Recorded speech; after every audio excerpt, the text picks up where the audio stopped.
name is Marilyn Oliver. I am Interim Director of the Sound Studies Institute this year, standing in for Scott Smallwood.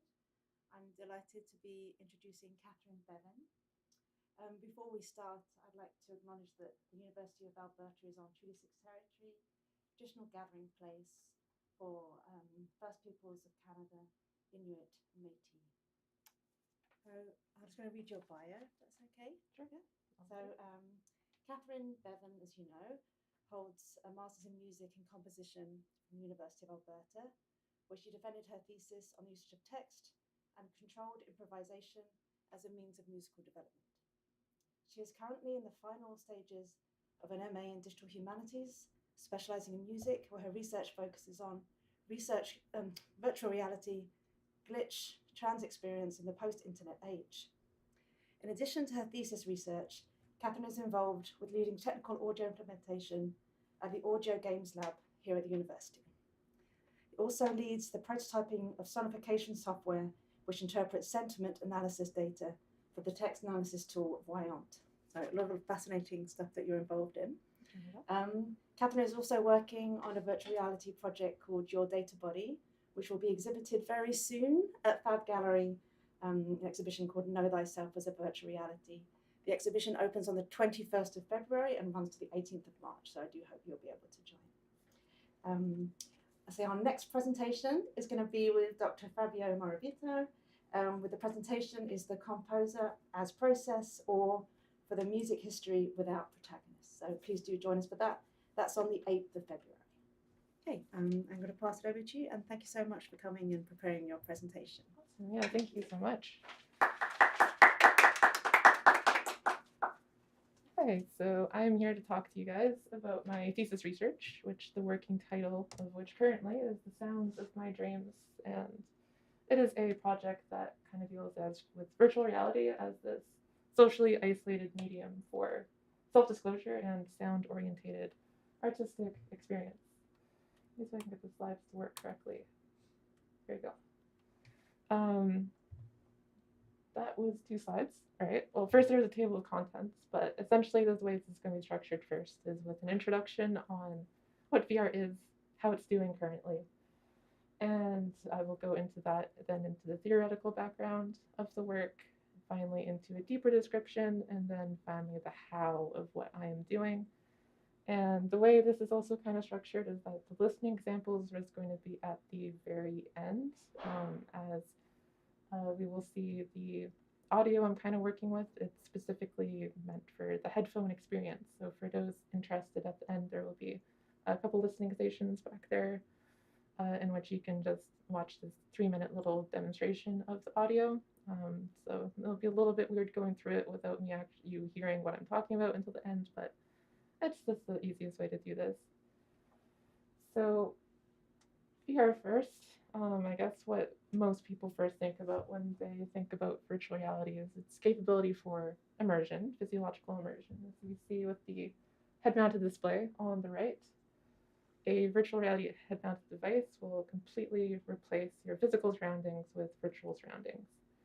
And it's not intuitive if you've never used a VR device before, but the lenses on a head-mounted display have a very significant degree of depth to them. So it's a very real experience of, although the lenses are but like an inch away from your eyeballs, you can look into the distance and focus close up, which really brings the immersion, drastically up from just, sticking your phone in front of your face or something comparable. And that immersion, which has been shown very often to induce an increase in physiological reactions, which leads to use cases in rehabilitative medicine, simulation training, and it has also led to some people calling it the empathy machine, because that physiological immersion has actually been shown to also lend itself to empathetic immersion, insofar that someone who is experiencing a story or a narrative or some other sort of interview within virtual reality is more likely to care, more likely to make this empathetic connection with what they are hearing in VR when compared to something like TV or reading a news article. So that's got the interest of a lot of journalists in So people who want to tell these stories of tragedies the world over, for example, it can be difficult to get people to care oftentimes. But VR, if you like stick someone in a war zone, all of a sudden it's much more real. The human connection is a little bit easier to come across when you're physiologically and empathetically immersed in a situation like that. And finally, there is also the growing field of augmented reality, the sister of virtual reality, AR for short. And rather than completely replace your physical surroundings with the virtual, it kind of overlays the virtual on top of your surroundings. Like the picture on the left there, that's, sort of like an imaginary use case for it. And you can imagine it like you can just right click and bring up like a context menu on things around you and really play with 3D models in your physical surroundings. And this sort of technology is actually significantly more difficult to develop than virtual reality, because the way that the virtual needs to smoothly interplay with the physical is tricky.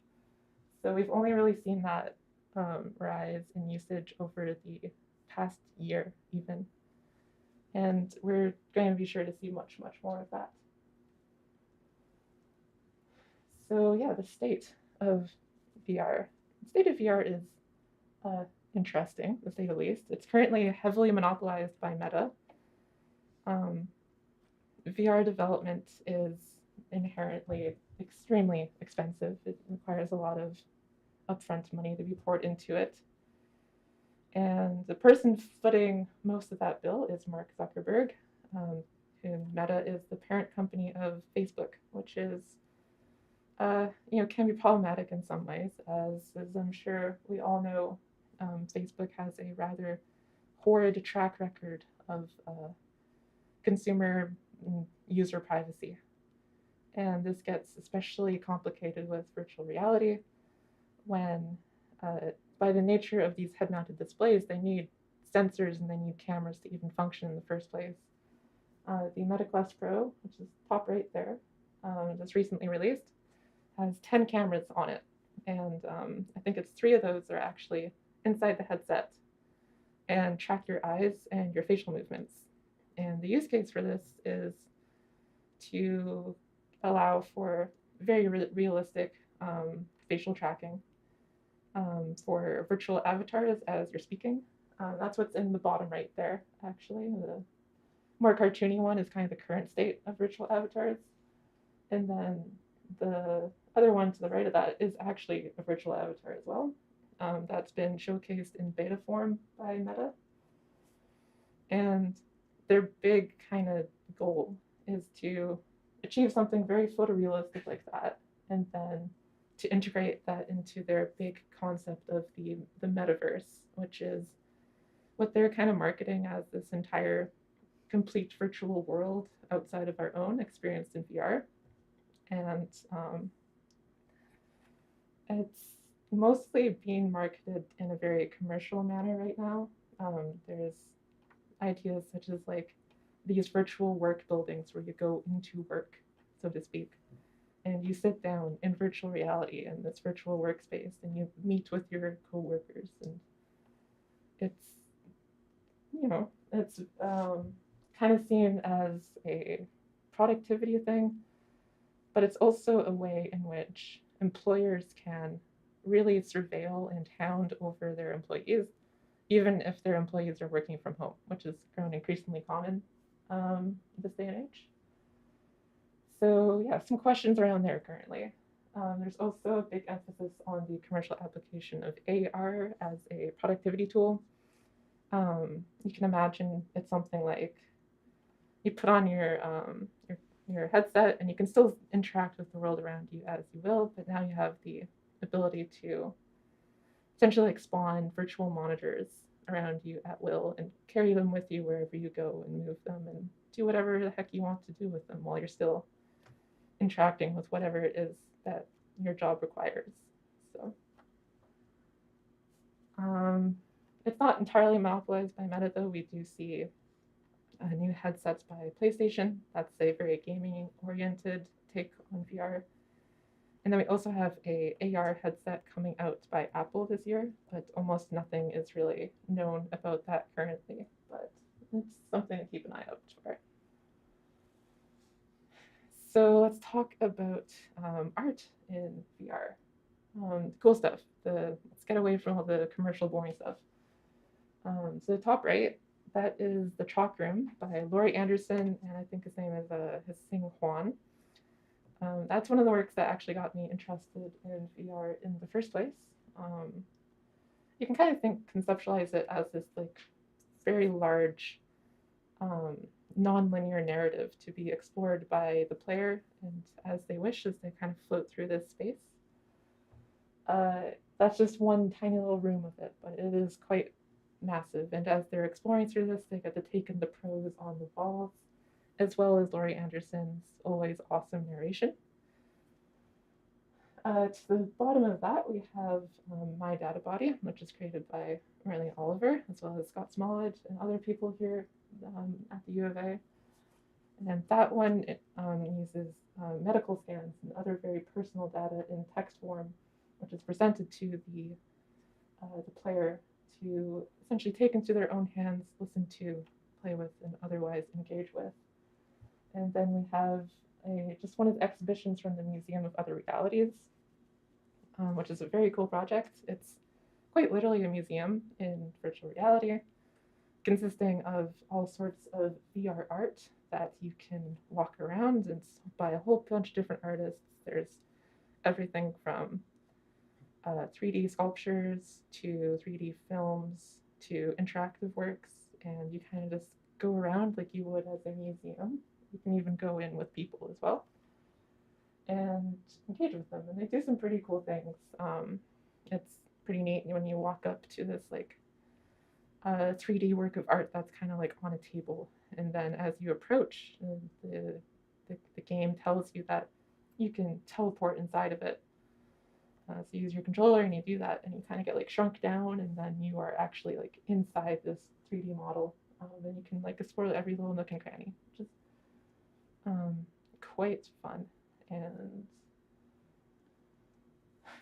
so with the background laid, I needed to start conceptualizing the theoretical framework of what it was that I wanted to do and what it was that I wanted to say.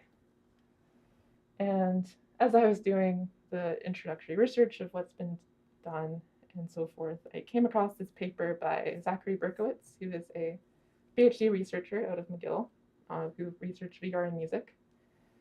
And in his paper, he uses this phrase that music is inherently social.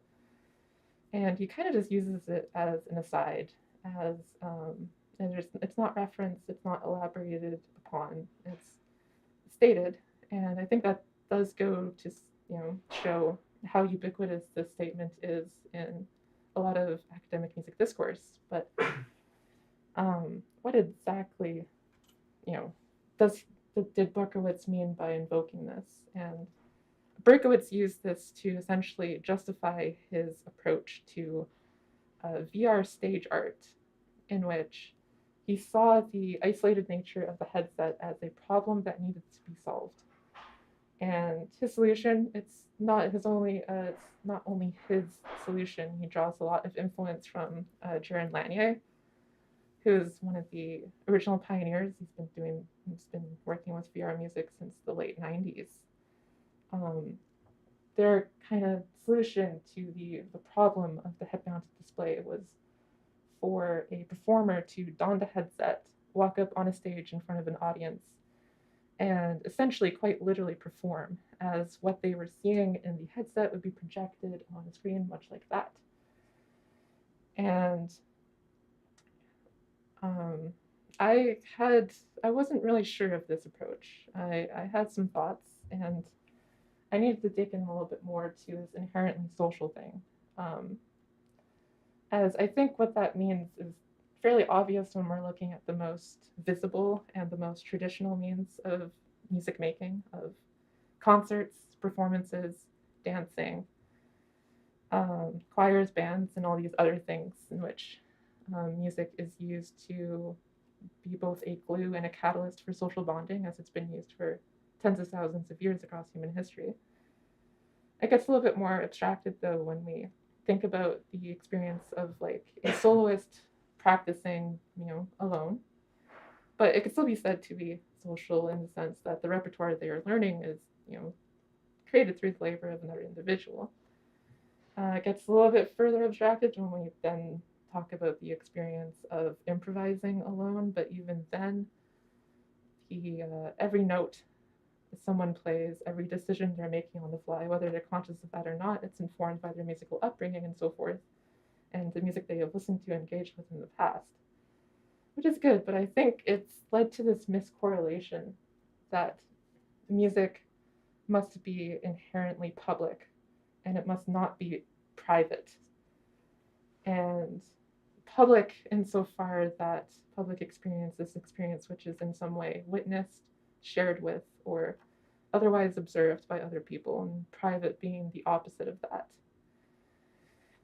And, in large part due to digital technologies, these opportunities for private musical experience has multiplied indefinitely. It's now something we can just walk home, close our doors, put on our headphones, and listen to whatever we want. And of course, though, there are always going to be people who say, oh, listening to X record, on your headphones, it's not the same as it is listening to it live. And I think they're absolutely correct. It's not the same, but it doesn't have to be the same. I think it's okay for private musical experience to be something separate, something different. Just because it's not the same doesn't mean it's any less, it's lesser. And it doesn't mean it's any less valid. And in fact, I would go on to say that there are some unique kind of pros that can come from a private artistic experience. I think it's like there's a reason that the lyrics "dance like no one's watching" have kind of become like an idiom today. It's just true that people, when they are alone, experience things differently. We act differently. It's not a replacement for public experience, but it's something unique unto itself. And I think it's something that is worthy of its own exploration as something that can be specifically targeted as an artist and as a creator to really create specifically for the private experience. And it gets interesting as well when we go back to VR as the empathy machine. As this is generally talked about, of course, as it's framed in the way that it's this empathy towards others that VR can actually necessitate. But I kind of want to explore if VR can do a similar thing in necessitating the empathy towards the self, of self-understanding and self-reflection, and just directing empathy through a private experience towards oneself. So when I had that kind of figured out in my head that I wanted to do, what followed next was the act of self-disclosure. And self-disclosure is kind of necessitated by this whole theme of vulnerability necessary for self-empathy and so forth. But self-disclosure already has a complicated relationship with technology. I have a quote here just from a research paper from the year 2000 that opens with the charming phrase, "This investigation examines the dynamics associated with soliciting intimate information from consumers via computers. Implications for marketing research and practice are discussed." And papers like this are really just dime a dozen. And there in the bottom left is Google's ad revenue using targeted advertisements that commercialize your data essentially to attempt to determine what ads are the most commercially viable to show you. And throughout all that, Moon also talks about how we as people actually can treat computers as social actors, even when what they know that the machines do not possess: feelings, intentions, or selves.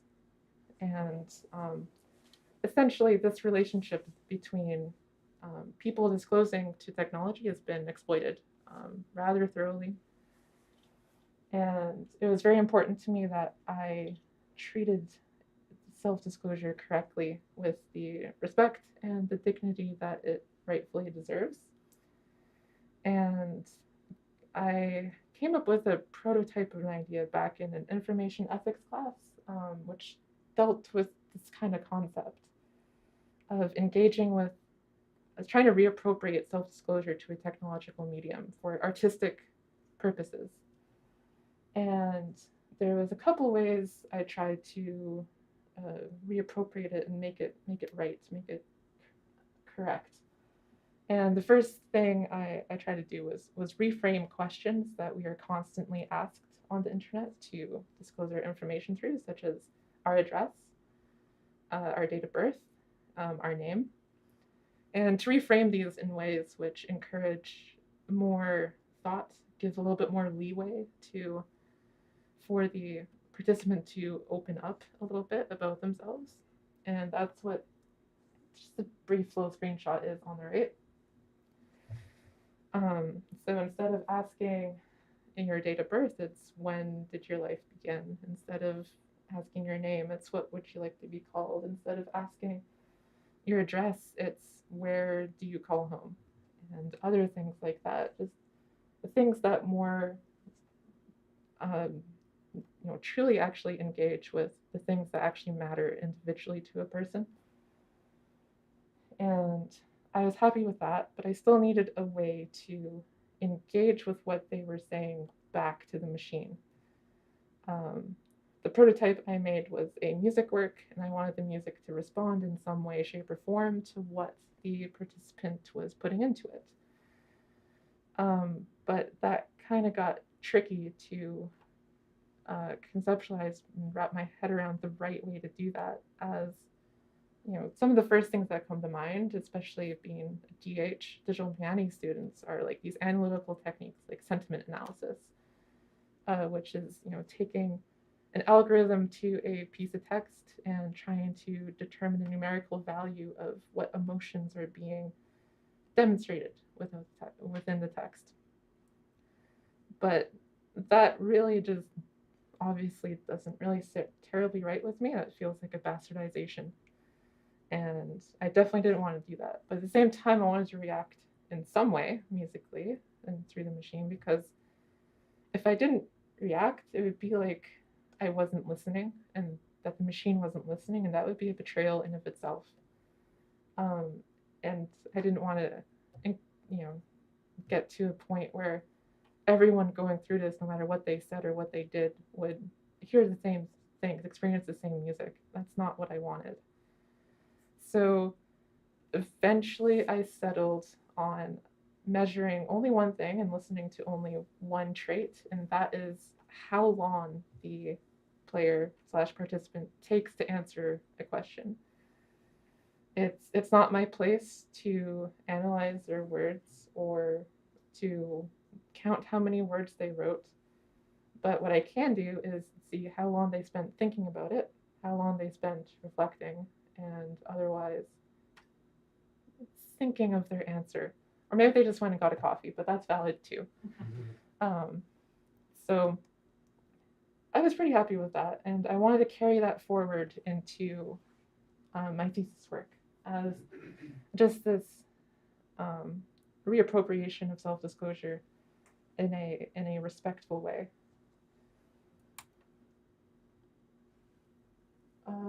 Skipped a slide there. And can I go back? So before I get to that, I'm just going to speak about glitch and reciprocity, as I still had a couple issues actually in my theoretical framework, and that were brought up by these papers I was engaging with. So Berkowitz brings up this misguided intention of making the technology feel kind of dreamlike and invulnerable and some like otherworldly sort of technological, scape that, by virtue of it being so impenetrable, it severed the human connection. And again, Berkowitz's response to that was VR stage art, which I didn't want to do, but I did agree that this was sort of a problem that I wanted to address. And additionally, Moon talked about the need for reciprocity, of reciprocating, and the way that we as people are significantly more willing and open to self-disclosure when we are being self-disclosed to in return. So in a way that kind of kills two birds with one stone, I came to glitch, the concept of glitch. Glitch is described, in a more scientific way as an interruption in an expected flow of communication within a digital system.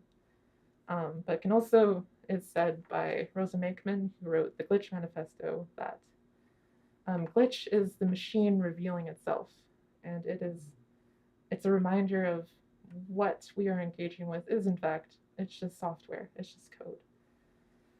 And a similar note, so you can kind of extrapolate to that and say that glitch is like the machine self-disclosing in a way. It's opening up, it's becoming vulnerable, and revealing its inner workings to the player in kind. And so glitch can look like a lot of things. It can, especially in VR, I think the possibilities for what glitch can be are very numerous. There's things like locomotion, like maybe turning left, camera goes right. There's some really wacky things you can do within virtual reality. Black screens, maybe objects aren't moving the way you anticipate to. There's stuttering, and of course just an entire realm of audio where glitch kind of got its first steps was in mangled, destroyed audio. And so the glitch opened up a lot of possibilities, and I kind of like this idea of responding to self-disclosure with the self-disclosure of the machine, but I still have to make sure I do it gently. It's very easy with glitch to terrify people, and I feel like that would be a betrayal of their act of self-disclosure. So gently glitching, not exactly using it for dramatic effect as I am as a sprinkling of artistic effect, so to speak. So now actually onto the slide. Now that I had the theoretical background and foundation fairly solid, at least in my head conceptually, I was able to blueprint what I wanted to do with the actual work. And what it is shaping up eventually to be is a 15-30-minute exploration of a dreamlike world. And with the soundscape is being informed through the player's engagement and self-reflection. And it's important to note in the title, the sounds of my dreams, that's not referring to me, it's referring to the player. And progress is made. The main form of interaction involves interacting with these ambisonic statues. Ambisonics you can think of as just 360-degree sound spheres that surround the player entirely. And then upon interacting with one, they will kind of blow up into their own separate sound objects floating through space. You can then grab them, listen to them, and then eventually choose one in response to a prompt. So one just off the top of my head was, which sound reminds you the most of your childhood? And then each sound selected by the player this way progresses through the level. That sound is then integrated into the ambience of the work as well as the music. And then the software will respond in kind of some kind of glitch with each escalation of glitch. And glitch can also be used as a quite literal way to progress through levels, such as like maybe like walls flickering in and out. You can then like walk through a wall you weren't able to before. Just unlocking new places to map through, like maybe you randomly found you can like walk on walls now and other such things like that. And then scattered throughout will be a few other additional points of interest, like these deep listening spotlights, which is an idea borrowed from The Lost Garden, a game by Scott Smallwood. And you can kind of just imagine that as these like beams of light that when you step into them, vision goes dark and a new piece of music or field recordings kind of just fades in, takes over all your hearing. And you just listen to it for a couple minutes until it finishes. And then I can follow up that with a prompt that encourages the player to, or ask them if they would like to share a story of their own to the headset's microphone. And then again, respond in kind, and so forth. So on and so forth. That's the idea, at least. It is a work in progress, accent on the in progress. But I will at least have a small demonstration afterwards of the ambisonic statue thing, where you interact and then kind of blows up and you get to grab pieces. It's not going to sound good. It's definitely not going to look good, but at least the functionality is there. So then the question gets to how, and the technical side. So first we have to tackle audio in virtual reality, as audio in VR has its own set of considerations that it requires. Given the immersive, emphasis of virtual reality, it also means that the audio itself should be immersive and realistic. And this stems down from a couple of considerations that need to be made. So the first is, and the biggest one, is spatialization, and that sounds need to really sound like they are coming from where they are coming from in a very realistic fashion. And following from spatialization is things like reverberation, reflection, diffraction, occlusion, and acoustic materials as well, just insofar that sound interacts with different materials in very different ways. It's going to bounce off wood differently than it would bounce off metal, and so forth. So in order to achieve then some realistic spatialization through headphones, which is again specifically the medium I am targeting, VR headsets have their own little built-in crappy headphones, and you can use your own with VR headsets as well. We use something called binaural rendering. And essentially what this does is it's a way to mimic the ways in which sound naturally interacts with the shape of our head and our ears. Because traditional stereo and the way stereo spatializes is actually quite problematic. If you take your headphones and you pan something 100% to the right, that means 100% of its volume is in the right channel, and none of it is over here. So only your right ear is hearing it in your right headphone. But that is not how we hear things. If I, snap my fingers in front of my right ear, my left ear is still hearing it, but it's hearing it differently than my right ear. My left ear will hear it very, very slightly later than my right ear. It's a timing difference that's not conscious to us, but our brains do pick up on it. And it also hears the frequency content being altered as it diffracts over my head, essentially, to my other ear. So the frequency content is, again, different in the left ear than the right ear. Not that we're conscious of that, but our brains certainly are, and that's how we spatialize sounds around us. So head-related transfer functions are basically a set of calculations that allow us to mimic these interactions with our head. And that even if a sound is being beamed directly into our ears, it can still give the impression that it's interacting with our head from XYZ angle. This also allows for vertical representation. Within headphones that are glued to your ears, you can actually get a very real sense of verticality. It's pretty cool. So we definitely need to do that. That's definitely something we need to incorporate. But then the tools for doing that. First, just starting with the game engine, because we need a game engine. That's where VR is made. There's not much for me to talk about. I'm just using Unity. It's one of the standards, one of the big two. It has probably the best documentation around VR right now, which is why I chose it. And yeah, it works, I guess. And but in terms of audio, it doesn't. It's a little bit difficult to work with audio on a large scale with Unity by default. And so I turned instead to audio middleware, which is a separate piece of software which interfaces with the audio with the game engine and kind of takes over the audio engine and plays all the audio through itself and communicates with the game engine to send values back and forth. And for that, I'm using Wise, which is just a AAA standard. It's a very, very large program with a lot of features and a lot of stuff in it. But it's very cool. It can do some really neat things.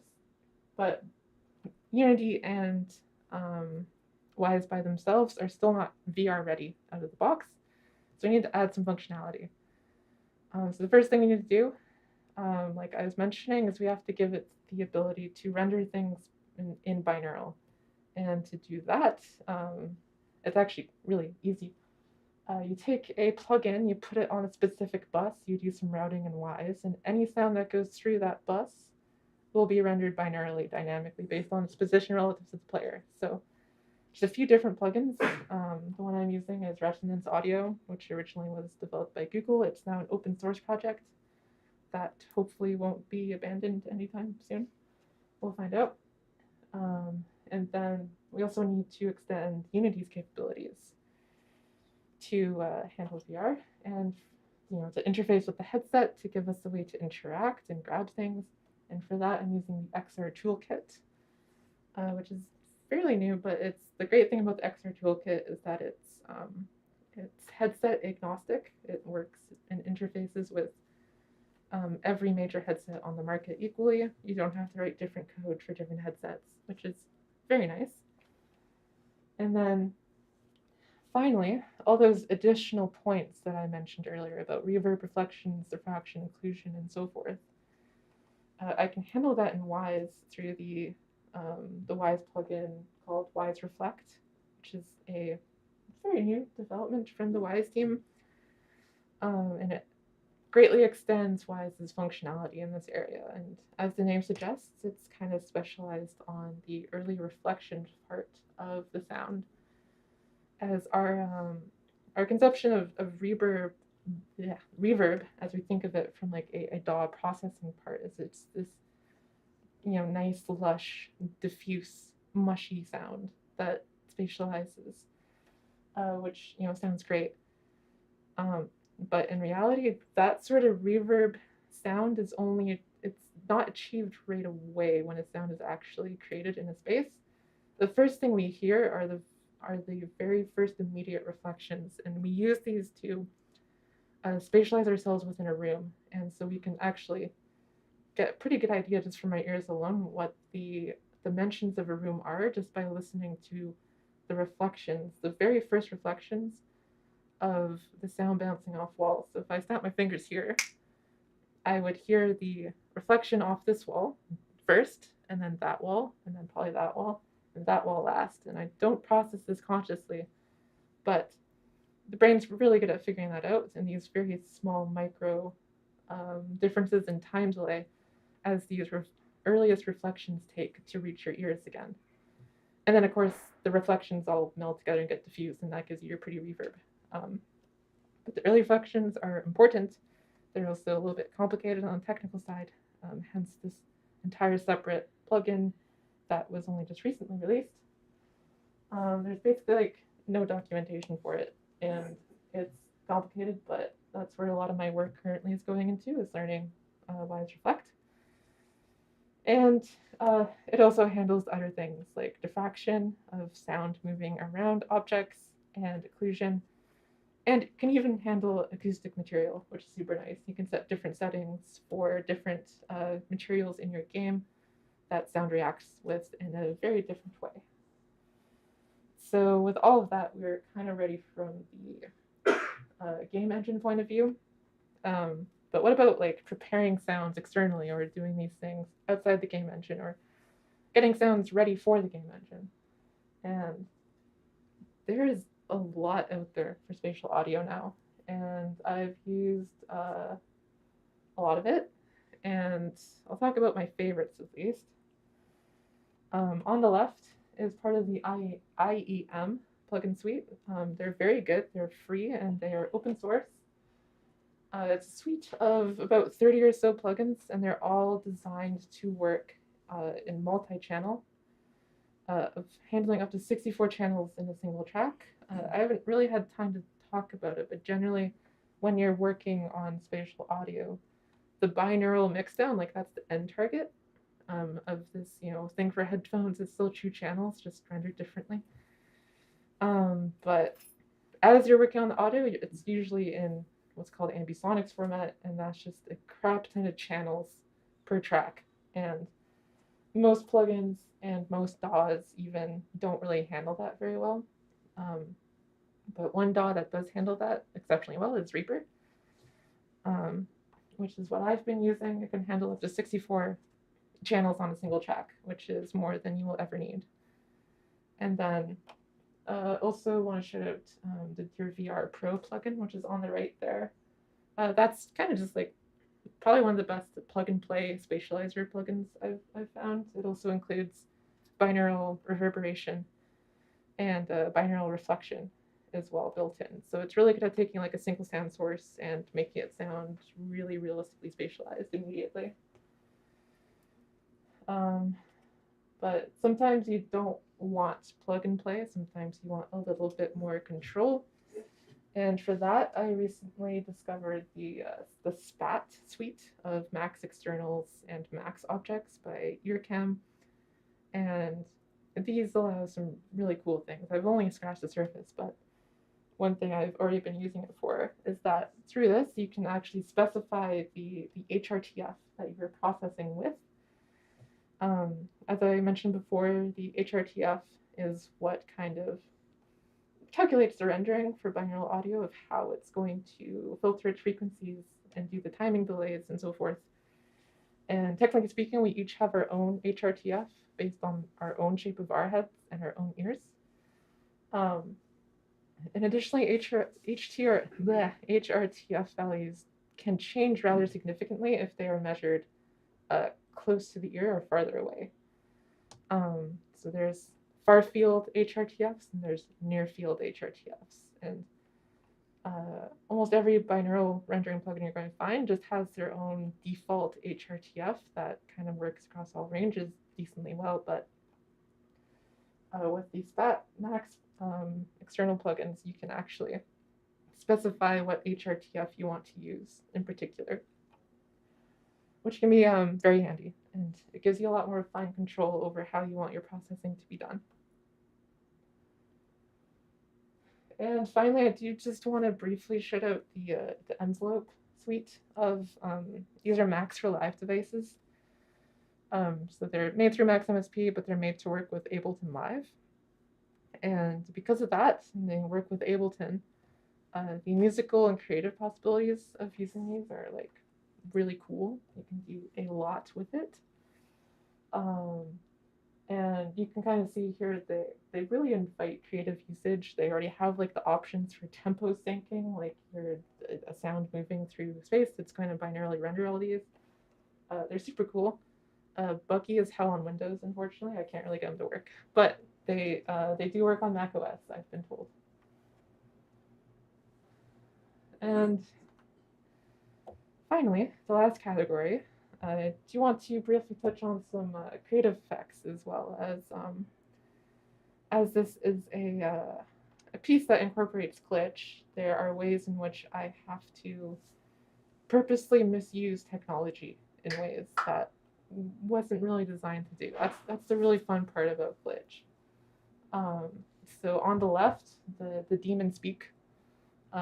That is what you see when you open a sound file in a text pad in a text editor. And what you can actually do is just edit the text and then resave it still as a sound file and then completely corrupt the file. And after you do that, most applications are going to refuse to open it, but VLC never fails. VLC will always open a corrupted sound file. Most of them. Some of it, it's too far gone. But often it will open. It gets pretty funny because even the time bar, the time tracker at the bottom is like completely out of sorts. It's saying it's like negative 11 hours long, and it's jumping all over the place, and it's just completely corrupted, and it can give some really cool results. Some of the original sound file might be untouched, and others is just mangled beyond belief. It's really fun. It works best definitely with compressed audio files. I found doing it with WAV files, like you don't really get much out of it. But in MP3, if you do like a search and replace, and like you replace all the X's in an MP3 with A's, it's pretty cool. I have some audio examples for the afterwards that use that. And then that just in the top right is a picture of video pass-through, which is more than anything kind of like a safety feature of consumer VR headsets right now, like the Quest 2, which is the one I have. It's really grainy, terrible quality of video pass-through of your physical surroundings, so that you can set up like this boundary of where you're allowing yourself to walk, so you don't walk into walls. And if it senses you about to walk out of those boundaries, it will actually like fade in the video feed around you to be like, yo, look, you're about to walk into a wall. The cool thing is that I can actually access that within Unity and use it for creative purposes of using kind of video pass-through, maybe as very brief seconds of pass-through towards this, maybe the glitchy behavior ramps up of and then this reality and virtual kind of melding and stuff could get kind of neat. So that's something that's on the to-do list. And then the bottom right is just pre-screenshot of working with delays and Wise. One of the disadvantages of using Wise and other middleware is that it kind of abstracts you from the inner workings of the audio engine of your game. And in that sense, it's harder to abuse it and to murder it and to do things it's not meant to do. But you can still do some neat things. So Wise has like a stereo delay. So if you like take one channel, place delay next to 0, and then turn the other channel off, so it's just like the left, and you turn the wet mix up to 100 and the dry down to 0, you can essentially like very briefly like turn off like the right channel of audio, and then very like, oh, is my headphone like malfunctioning kind of effect, which is fun. I enjoy it. And then finally, last thing I want to touch on is that there are, of course, many ways to mangle the hell out of audio outside of the game engine as well. There's a lot of plugins specifically designed to do that. These are just some of my favorites that I've used. Generally speaking, like multi-effects plugins that can very brief for like a brief moment of time, like heavily process audio and then process in a different way and then XY way.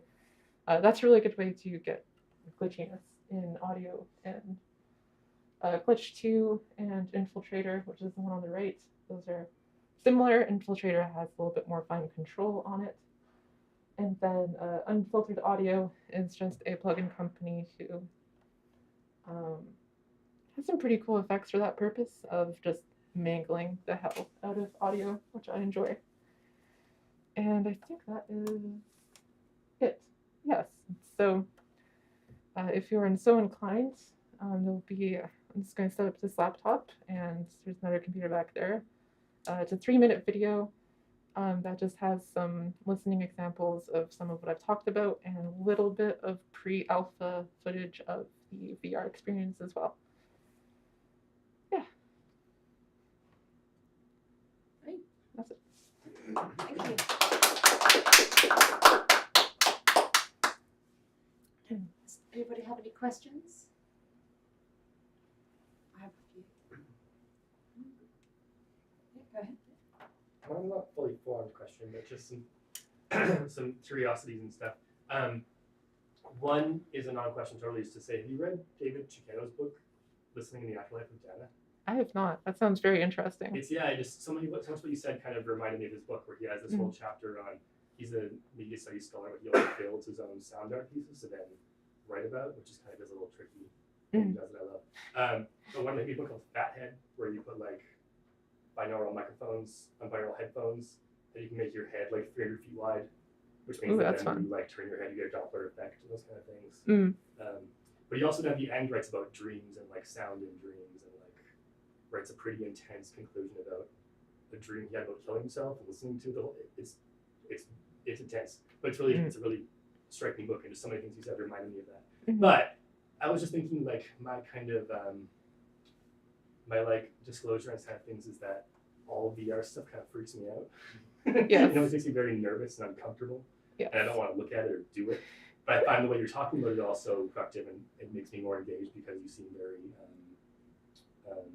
like thoughtful about kind of the relationship and the disclosures and the empathy and kind of things. So I really liked that. But at the same time, I then wonders about like any kind of thoughts you have on all these tools you're working with. And I was kind of struck by how often like things from like Google and Facebook and stuff are free in this context, and kind of just the broader ethical system of working in these kind of things, and what do you feel about, you know, when you're saving things in these free Google applications? And yeah, it's tough. It's really tough. I actually had originally conceptualized of my thesis research very differently. I still wanted to do VR work, but I wanted to do it completely open source, and to kind of serve as, I guess, an example of here's what you can do with just open source software. But unfortunately, that's a little bit shooting yourself in the foot currently. The Godot, which is a very great open source game engine, its VR support is almost not there entirely. So I have been pushed into this world of commercialized software more than I would like.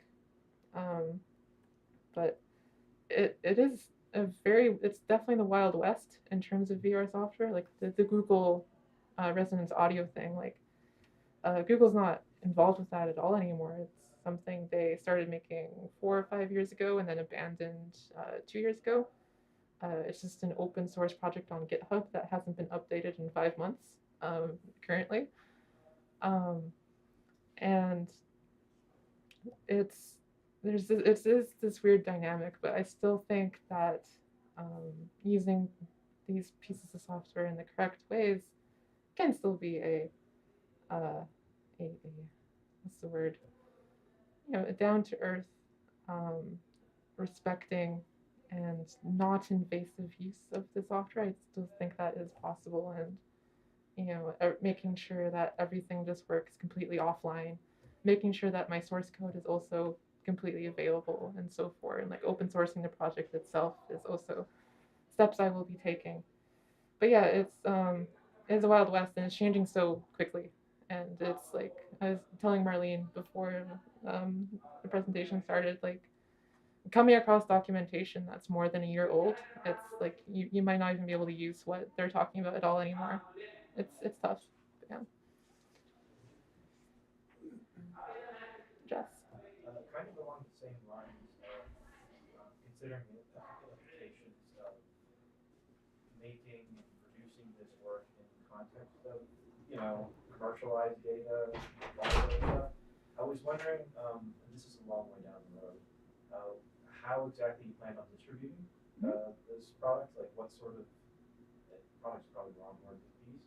I know there's, you know, popular platforms like Steam or whatever that can be used for games, but then there's also questions like user data and how that sort of stuff would, you know, coerce, not coerce, what's the word, just compound on each other.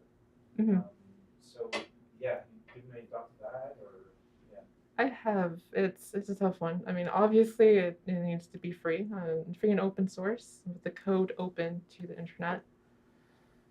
In terms of the hosting, it does get a little bit more complicated. You can say there are it's always a toss-up of, you know, getting it out there and reaching the masses, so to speak, and making it more available. And being just more conscious of the commercial and privacy implications of where I am hosting it. So there's other places such like itch.io, which is a nice little communal indie. It's got vibes like it's a co-op. It's not actually a co-op, but that's always what it feels like to me using itch.io. There's self-hosting it, just putting it on download on my own website and so forth. But yeah, still to be determined, but I do know it's going to be free and it's going to be open source. So it's a question of the audience there.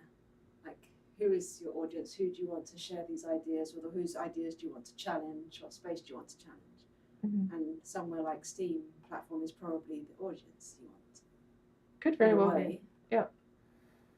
Yeah, it's interesting. Something I've discussed with Scott Smallwood as well, as just the dynamic too of when I complete this, like, how should I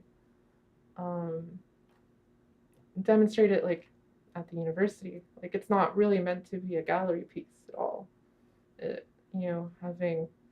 Being surrounded by other people while you're engaging with this isn't really the way it's supposed to be engaged with in a traditional manner. So, like, the gallery experience has been something I've been a little bit resistant to. I'm much more I'd much more prefer like just this small room that has just like a chair and the headset with like a soundproof door. It's like, all right, have fun, and like lock them in there. But yeah, it is interesting, and I do think whatever distribution platform I pick, so long as it's a place where people can find it and download it themselves on their own computers, in their own bedrooms, in their own homes, I think that it's fulfilling most the purpose of the audience that it wants to reach. You go ahead. I think I already spoke. One of the things I was thinking about while we're talking about all this distribution stuff is the combination of self-disclosure, data, all that stuff, and then this VR experience feels like a very novel sort of technology, especially when given the personification aspect. You're introducing all these other stuff. And I was wondering if you can imagine any practical sorts of applications for these technologies, or this particular organization technology. I'm not sure if that's something you give thought to, because the artistic side is also really cool. But yeah, I was just curious about that.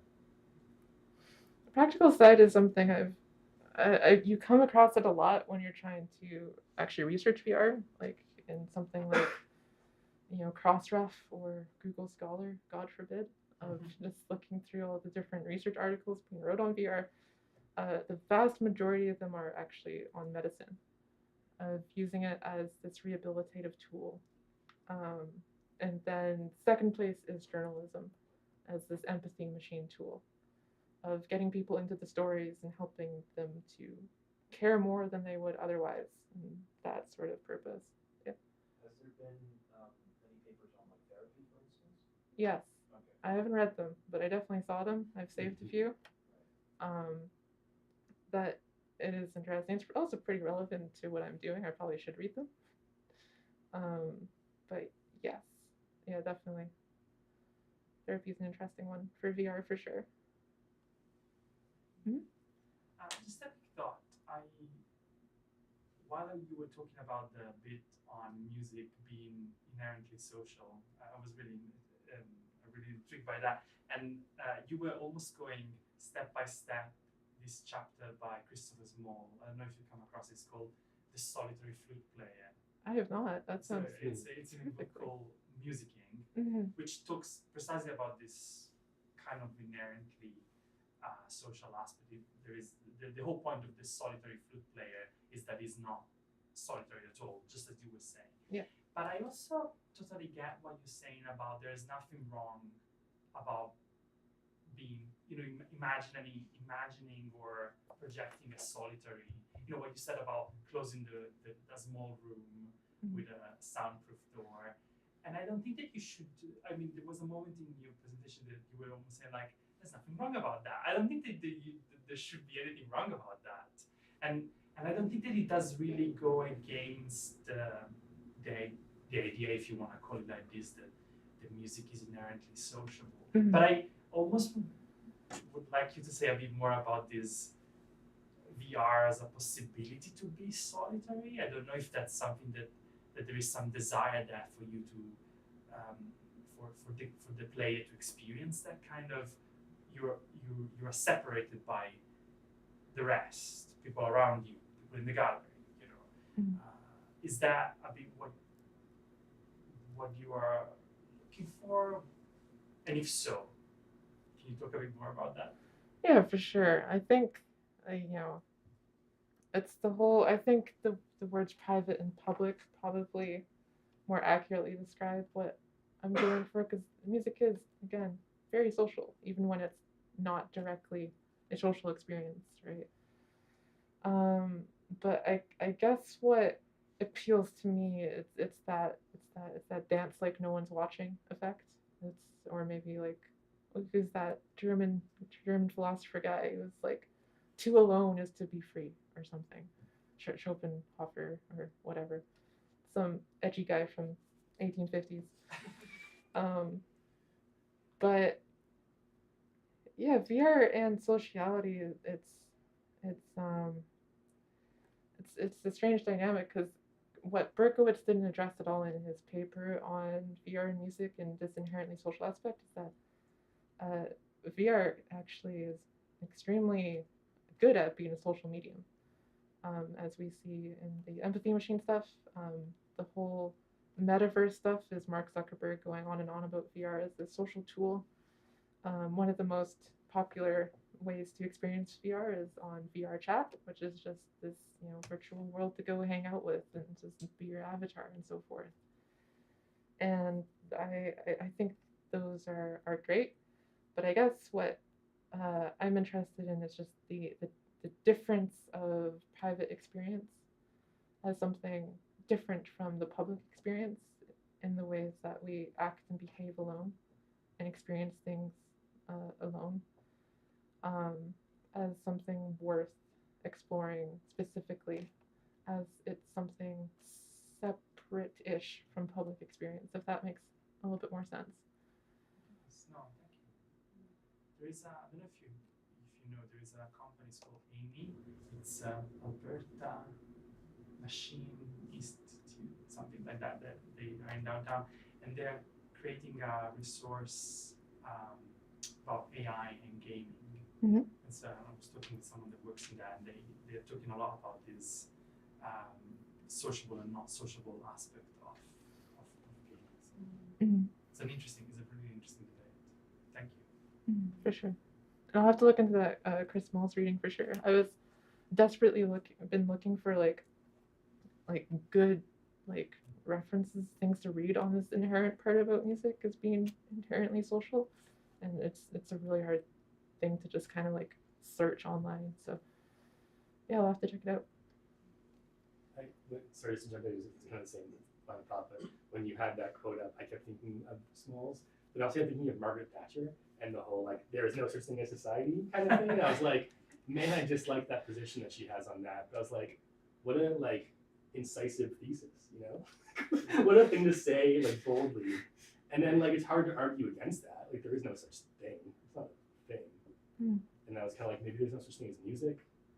And that's a very David Schneider kind of thought too. And yeah, all to say, just got me thinking a lot too, which is really fun. Sure. I don't want to take too much of everybody's time, but and also to say another book. But have you read Glitch Feminisms by Legacy Russell? I have not. Oh, okay, that's another one to add to your list. And because Reed writes about the glitch as a space of empowerment and as a way of breaking down structures and sort of finding ways to break through the structures, digital structures. Yeah, I've read similar on queer experience in Glitch. There's quite a lot of that. That sounds like definitely a good addition to the collection. Yeah. My question is about you referring a lot to mangling of sound, and that you want to do that.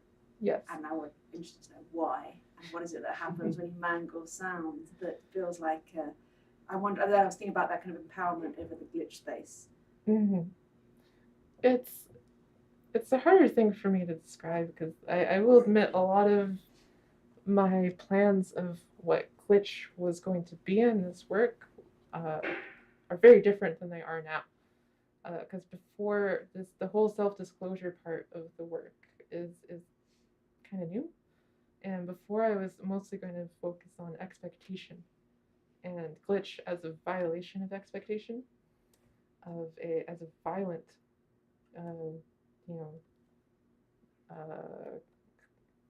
what's the word? Dismemberment, almost, of expectation through glitch. So originally I was conceptualizing of glitch in a very violent capacity, but I've moved off of that now. But I've still put I still have I guess this own personal appreciation for glitch. It's fun, it's enjoyable, and audio mangling and so forth. But from a What is audio mangling? it can be a lot of things. It's, how do I put it into words? I mean, it can be like corrupting sound files. It can be distortion. It can be, as an act in of itself. I think it's just, this goes back to this revealing of the machine. It's something that is uniquely technical. Okay, so it's purely conceptual rather than aesthetic. It's conceptual, yeah. That's what I would say.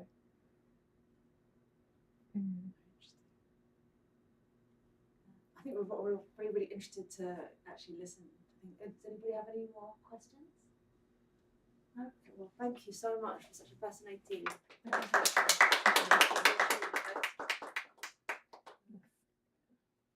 So are we going to go over? Yeah, it's one computer set up already, and I'm going to set up this as well.